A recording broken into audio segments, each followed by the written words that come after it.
I've noticed lately that when I watch routines put together by influencers who have been doing this for a while and they're trying to make a beginner-friendly routine, they tend to kind of go overboard. They'll say things like you need these 6 products, and a lot of people don't necessarily have those, so they're gonna have to go out and buy them. And then you also have to go out and buy this and buy that, and you have to look at ingredients, and you have to know the difference between this type of a shampoo and that type of a shampoo. And for me personally, it just seems very overwhelming. So my goal here in this video today, this is the most bare bones, basic beginner routine you could possibly do. This is going to focus more on technique than it is really going to focus on products. Hopefully you'll have all these products. If not, you might have to go out and buy 1 or possibly 2 things. But my goal here was try to use as many things as possible that belong in a normal household. And then here in a couple of weeks, I will come back for part 2. And if you have settled into this particular routine and you're ready to take it to the next step, ready to improve the health of your hair even more, then you can watch that video and learn a little bit more about how to have healthy hair. If you do like content like this and you want to come back for that part 2, definitely like and subscribe. And beyond that, if you are new to my channel, hi, my name is Lena, and welcome to my bathroom. So the first thing I want to start off is, what do you need for this routine? The first thing you need, shampoo. I don't care what kind of shampoo, whatever shampoo you have in your shower should be fine. The next thing you need, conditioner. Most people are going to have this, and if you have a conditioner in your shower, just use whatever you have. Again, it doesn't really matter. If you don't have a conditioner, I do very highly recommend that you go buy one, because they are extremely useful in helping to improve the health of your hair. Now, the next thing you need, this one is optional. You don't necessarily have to go out and buy one at this point, but if you have one, I would recommend you use it, or if you want one, you could definitely go buy one, and that is a leave-in conditioner. Again, just on that same topic of a conditioner, we just want something that's going to help add more moisture to our hair, that's going to help improve the health of it. And then the last thing that you're going to need when it comes to products is some sort of hold product. Now, I have 2 options for you here. Most people will say you need a hair gel, and that is a good choice. I think a lot of people would really benefit from a hair gel. It's going to help give your hair hold, give your waves, your curls the strength to hold their shape a little bit longer, and it's going to help reduce frizz. However, I know it could be a little bit intimidating, so if you are someone who's a little nervous around gel, or on the other hand, maybe you just have this other product laying around, you can use a hair mousse. Those are all of the products you need. Let's talk about any tools that you might need. Now, a lot of these are optional, and I'm going to mention that as I go. The first one is just an assortment of hair clips. I like to have one bigger clip that I can use to clip my hair up and away in the shower. And then later on down the routine, you might need a couple of smaller clips. These are optional, but if you have them, you may as well use them. Another option of something that you could include in your routine is a hairbrush. You can use a hairbrush on wavy curly hair, just not really recommended when it's dry, because that's what makes it puffy. But when we are styling our hair, they can be a very useful tool. I recommend finding one like this. This is a Tangle Teaser brush. You can use a wet brush. As long as it is a brush that's designed for detangling the hair, I would recommend using it. Another thing that you're going to need is either some sort of smooth, soft towel or a cotton t-shirt. When we're drying our hair, we don't want to be using towels like this. We don't want this nubbly textured towel. Some microfiber towels even have this, so you hear a lot of people say, oh, when you start your journey, you need a microfiber towel. If it has nubs on this, it's still possibly going to cause frizz and friction in your hair. When I started, for a very long time, I just used a cotton t-shirt, and I think that's the best option and something that almost everybody has in their house. And then the last thing that you're going to potentially need, again, this one is going to be dependent on preferences. If you really like to blow dry your hair, you can't stand the feeling of wet hair on your body, you're gonna need a diffuser attachment for your hair dryer. So if you have that diffuser, go ahead and grab it. All of these products that I mentioned, we're going to take those into the shower with us. Not all the tools, because obviously you don't want to blow dry your hair in the shower. Leave the t-shirt close by. You will need that. But most of this we're all going to do in the shower. So let's go ahead and get into that shower routine. For this particular routine, when we hop in the shower, the first thing I want you to do is to get it wet. I don't want you to brush it first. We're going in with knotted, tangled hair, and we're going to wet it down. You can see here that my hair is pretty non-tangled. For me, it's been about 4 days, I want to say, since I washed. So it is a little non-tangled. That's pretty normal. We're just going in with those knots and tangles and everything and thoroughly wetting your hair down. Now, it's really, really important you very thoroughly saturate your hair. You need to make sure every strand is wet all the way up to your scalp, because your shampoo can't work properly on dry hair. So in order to really cleanse your hair and have healthy hair, because you need to have clean hair for it to be healthy, you need to make sure that you're getting it very thoroughly wet. Once our hair is thoroughly wet, we are taking our shampoo. Again, like I said, it's just whatever you have. The one that I used was the Raw Sugar, the Scalp Restore shampoo. So I took some of this in my hand. You want to kind of work it between your hands a little bit. That's going to just help with distribution a little. And then once you do that, working it over your hair and making sure, again, you have to get that shampoo all over your scalp. We're focusing on the scalp here with the shampoo. So we're going to put it on the top. We're going to make sure we take our fingers and work it into the back. And if you're like me and you have maybe a higher density hair or you just struggle to get it here, take even more shampoo if you need to, and then lift up the hair on the crown of your head and put the shampoo underneath that hair. And at this point, we want to take our fingers and very thoroughly massage our scalp. This is going to help remove any dead skin from your scalp, help really get rid of all those oils, all the dirt, any sweat that might be on your scalp. Once you feel like you've very thoroughly scrubbed everywhere, we need to ask ourselves a question, and that is, how clean does my hair feel and how many bubbles do I have? If you have a lot of bubbles in your hair, you could skip this step. If not, then we're going to do a double cleanse. It's totally fine to do a double cleanse. It really comes down to a couple things, which include how long has it been since you washed your hair. If it's been a while, you might have to do a double cleanse to really make sure you get rid of everything out of it, and how oily is your scalp. If you have oily skin, a double cleanse is probably a really good idea just to make sure you get rid of all that sebum buildup on your scalp. The other thing is going to be that it just depends on the shampoo itself, but if you're finding that you just have a lot of lather on that first wash, that's a good indicator. I want you to stop there and just move on. If you're like me and you had to go in and do a double cleanse, we're just going to do the same thing on repeat. You rinse out that first one, go in with more shampoo. Once you do have that lather, if you have longer hair like I do, pull it all to one side and milk it through. You don't necessarily need to go in and rake a shampoo through the lengths of your hair, but I do recommend at least kind of doing this milking technique, because I do hear a lot of people say you don't need to cleanse the lengths of your hair. That's not always the case for everybody, so we're just going to err on the side of caution here and gently cleanse the lengths of our hair. And at this point, I'm going to have you rinse your hair out, and we are going to move on to our conditioner. For this next step, I want you to roughly split your hair in half in the back, so you're pulling it to the front,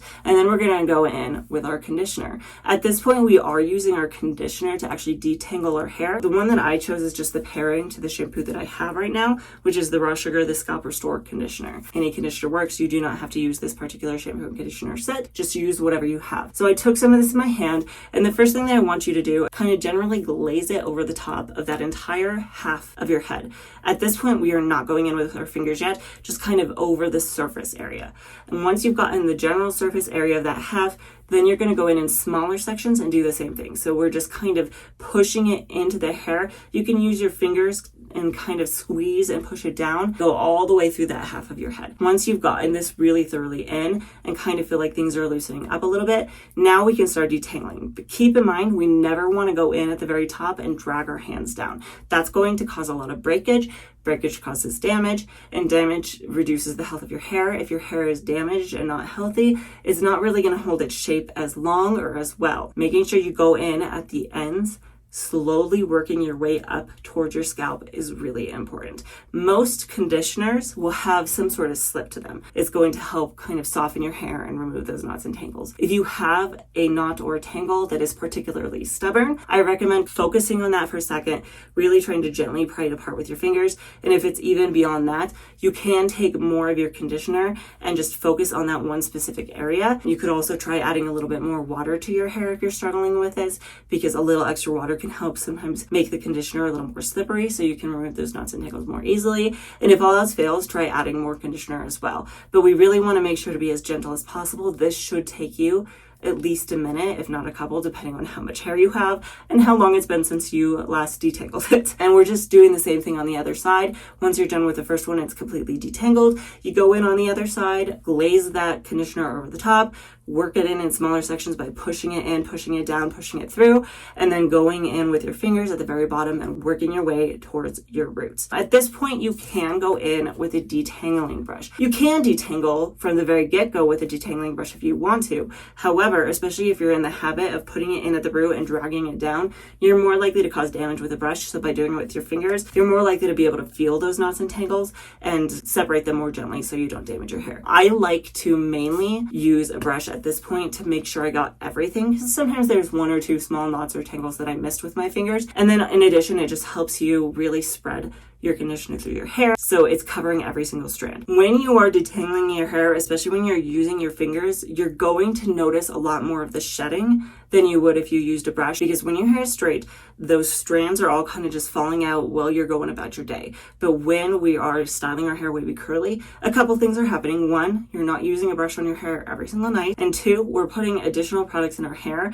And so things like a hair gel or a hair mousse are going to kind of trap those strands in place, so that the strands that are falling out between wash days are stuck there. And especially the tighter curl pattern you have, if you have really tight curls, those are going to trap additional strands as well. I want you to keep in mind that every single person loses 100 to 150 strands a day. So if you're going 3 or 4 days between wash days, this can seem like a lot at first, but you'll get used to it, and I promise this is very normal. In fact, let me show you how much I shed today, just so you can get a general idea of what to expect. Now again, this is going to vary based on the person, but for me, like I said, it's been 4 days since I washed my hair, and that's how much came out. This will vary depending on how long your hair is, how dense your hair is. If you have coarser strands, it can feel like more, or if you used a stickier gel, it can feel like more. I recommend that you kind of stick with it for a while until you know what's normal for you. Thinning hair on your actual head is not a result of this routine. That is not normal. That is something else. You need to go see a doctor.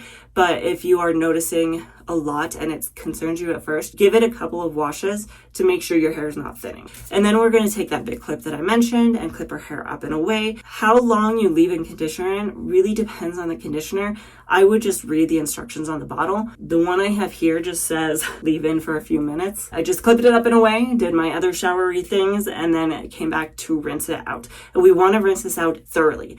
It all needs to come out. Most rinse out conditioners are not designed to stay in the hair. If you leave them in your hair, it could actually potentially cause damage. So we're going in and rinsing it out thoroughly. Now, to set myself up for the next step, what I like to do is actually bring all my hair forward and rinse it out in front of my face. So now we are styling our hair. Hopefully you, in your last routine, brought it all to the front. What I want you to focus on once all of that conditioner is out is making sure you have these nice clumpy sections here. If you do, you could go ahead and turn your water off. You don't need any more water. If your hair isn't quite clumped up enough, you could kind of swing your hair under the water and help by raking your fingers through it to give it those nice clumps in your hair. If you've chosen to do this or you have one, we're going to go in with our leave-in conditioner. The leave-in conditioner I used was the Marc Anthony Repair Bond leave-in treatment. The reason I chose this one is partially because it's just what I have, but also it is a bond treatment, so it's going to help repair the bonds in your hair. So if you have damage to your hair, something like this could be a good option. Not only that, but this one does actually provide heat protection as well. So if I'm going in with a blow dryer of any kind, that heat protection is going to be very helpful. This one is a spray. If you have a spray, you could just spritz it over your hair, but I wanted to show you in the case that you had a thicker product what you could do with this. And so I applied it to my hand. And what you're going to do is you're going to glaze it over each of those clumps. We don't want to disturb these yet, so we're just glazing it over the top and kind of squeezing it in. And you're going to do that all through the head. Now at this point, once you've got that applied, we're going in with our hold product. So again, depends on if you've chosen a mousse or a gel. I chose a gel for my particular routine, but I want to give you two options just in case you don't have either one. The ones that I've chosen are really available as well as relatively cheap, so that you're not spending too much money on this starter routine. So the first one, if you're choosing a mousse, is the Herbal Essence Curl Boosting Mousse. In the case of a mousse, you're just going to put it in your hand. Again, you do still want to work it between your hands to help distribute it a little better. Glaze it over the top and scrunch it in. But we're going to focus on the gel here mainly. So the gel that I chose was the Aussie Instant Freeze Gel. So I took a decent amount of this in my hand. You're gonna need a decent amount of this, especially because our hair is so wet. You're gonna be squeezing some of that product out of your hair. So go in with a decent amount. Again, you want to work this between your hands. It's just gonna make it easier to apply to your hair, and glaze it over all of those sections. Once you glaze it over all of the sections of your hair, we're gonna go in and do what's called scrunching. So you're gonna gently cup your hair, push it towards your scalp, and then kind of squeeze. You can do kind of a pulsing motion if you like. What we are looking for is this particular sound.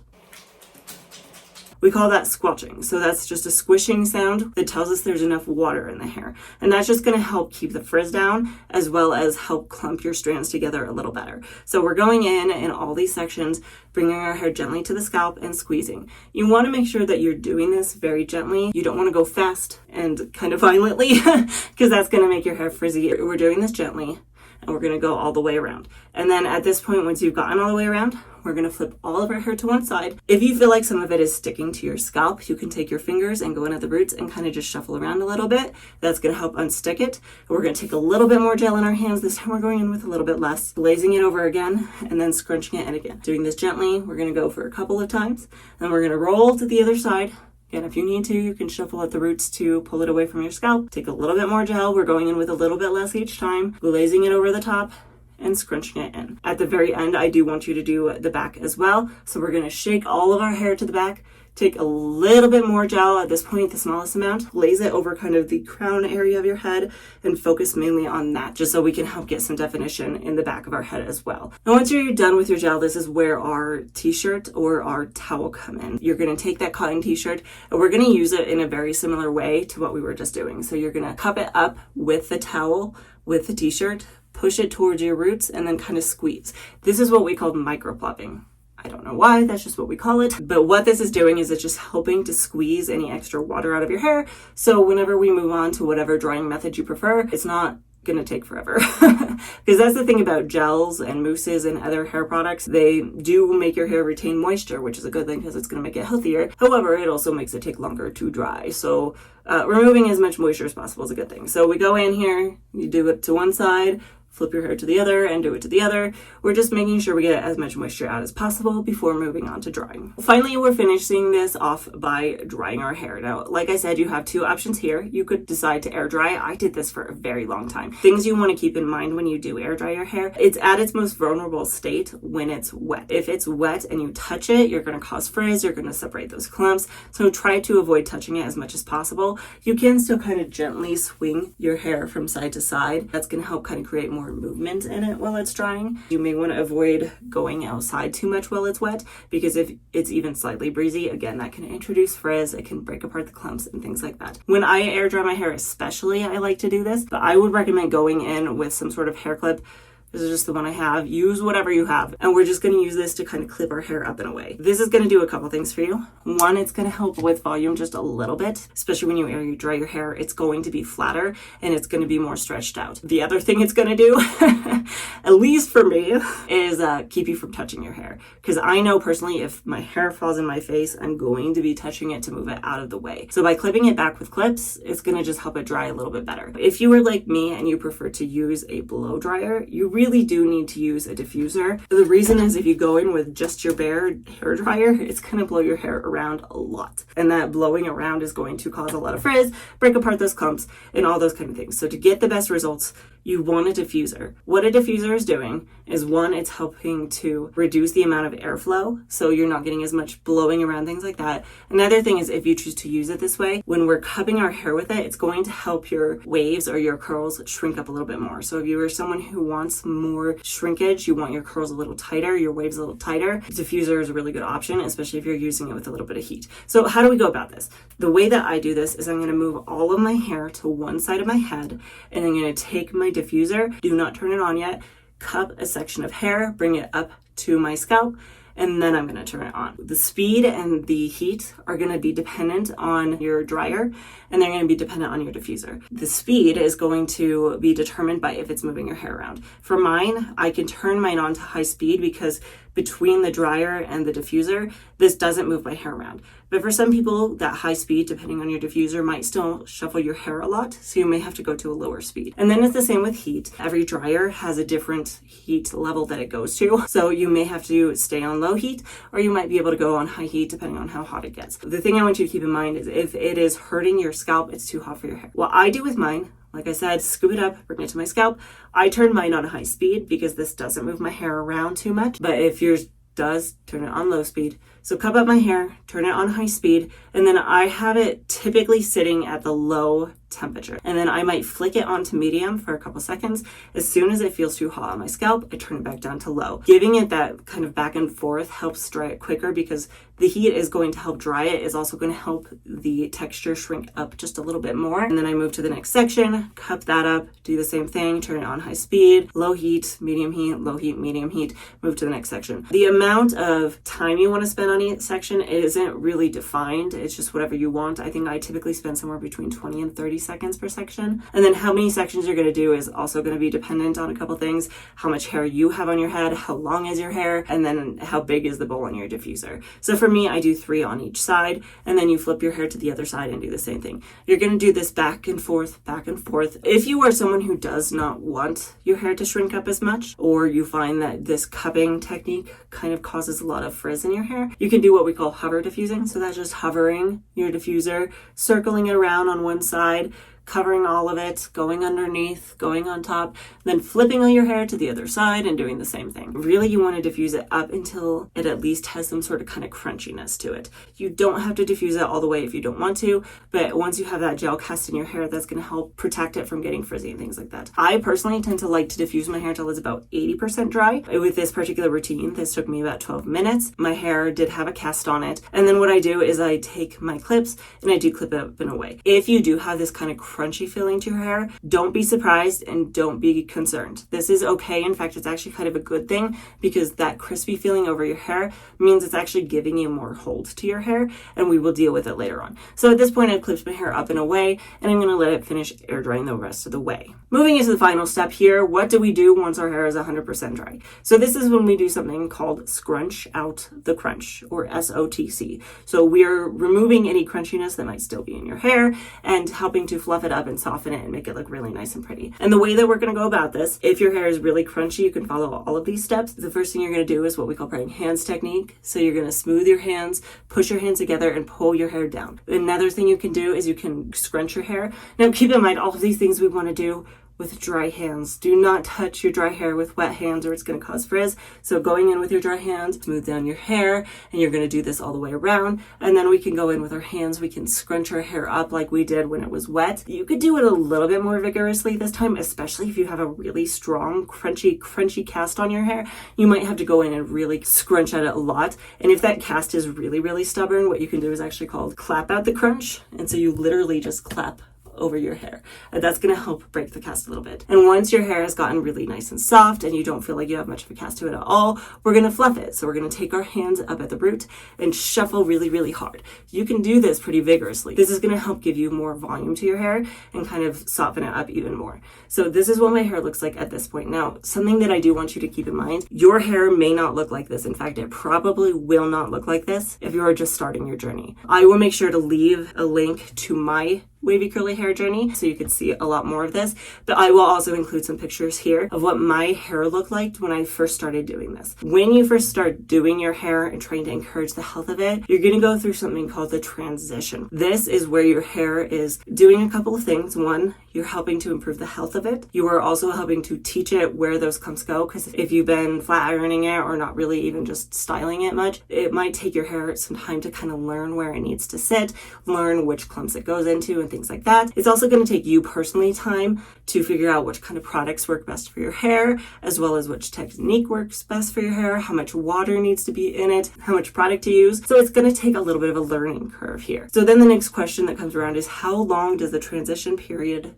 take? This is a hard question because it does really depend on the individual person. It didn't take very long for me personally because of a couple of things. One of which was I had virgin hair, which means my hair wasn't ever dyed, which means that it was easier to get it healthy. And then the other thing as well, I didn't use any heat on my hair. Like I said, I didn't even use a blow dryer. I would just wash it and let it air dry. The damage that my hair had was mainly from, one, not getting it trimmed enough, and then two, going in with my brush at the roots and just brushing really aggressively, because like I said, that breaks the strands in your hair and causes damage. So for me, I didn't have to grow out all of the damage, but if your hair is extremely damaged, you may have to wait for it all to grow out. And depending on how long your hair is, that could take a long time. So hopefully you don't let yourself get too disappointed. Hopefully you kind of stick with it. If you need some more tips and suggestions on how to improve the health of your hair so you can maybe make the transition process a little bit quicker, come back for that next beginner's tutorial, because I'll go into more detail about how to pick your shampoos, how to pick your conditioners. I will also go into another routine that's more of an upright routine. So if you're someone who can't do your routine upside down like that, that might be beneficial for you as well. The last thing that you can really do for the health of your hair is make sure that you're protecting it when you sleep. This is something I had never personally thought of, even just the slightest bit, up until I started learning how to take care of my hair. So what do I mean by protecting your hair when you sleep? Most of us, when we sleep, use just whatever cotton pillowcase comes with our bed set. Cotton pillowcases actually are not the best for your hair for a couple reasons. One of which is they just cause friction, which we just took all of that time making sure to reduce as much frizz as possible. Now you're going to go sleep on it and it's going to really frizz up your hair. The other thing too is cotton actually wicks away moisture, so it's drying out your hair more. What you could do about this, there's a couple of options. I do have an entire video that I will link for you up above if you need a little bit more help. Very briefly, you could go in with a satin or a silk pillowcase. Satin is fine if you need something cheap. You could also, if you don't have the funds to go do that right now, you could go in with a satin headscarf and you could just wrap your hair up in this and protect your hair with this. I have the techniques for how to do that in that video that I linked above. I'll also link it down below. Other options, you can use a hair bonnet, or I tend to prefer a hair buff. Again, I'll show you the techniques to use these things in that other video, so definitely check that one out because I don't want to include too much here. But these are good options. They just help protect your hair, keep it from getting too frizzy, keep it from drying out, and just help keep the shape a little bit better while you are sleeping. To close things out, the last thing I will do is answer this final question, which I feel like is really important for the health of your hair, which is how often should I wash my hair? This one, again, is another one that just really depends on a couple of things. The first thing it's going to depend on is your skin type. If you have really greasy, oily skin, you're going to have a greasy, oily scalp. If you have really dry skin, you're going to have a dry scalp because our scalp is just an extension of the rest of our skin. If you have greasy skin, this probably means you're going to have to wash your hair more often. I would recommend still trying to push it to at least every 2 to 3 days, 3 if you can, 2 if you have to. The reason for that is if you're washing your hair every day, it can actually cause damage because water itself, if your hair is wet for too long periods of time, can actually cause damage to your hair. As well as the fact that when we're styling and doing all this manipulation to our hair,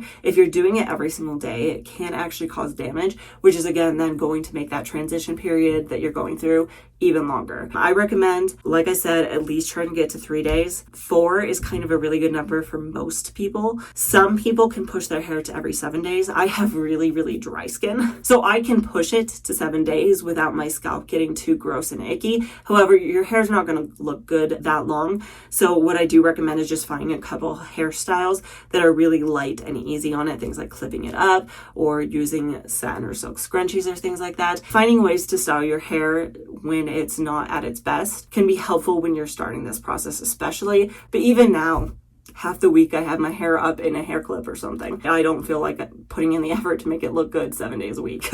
It'll look good for 3 days and then the rest of the week it's in a bun.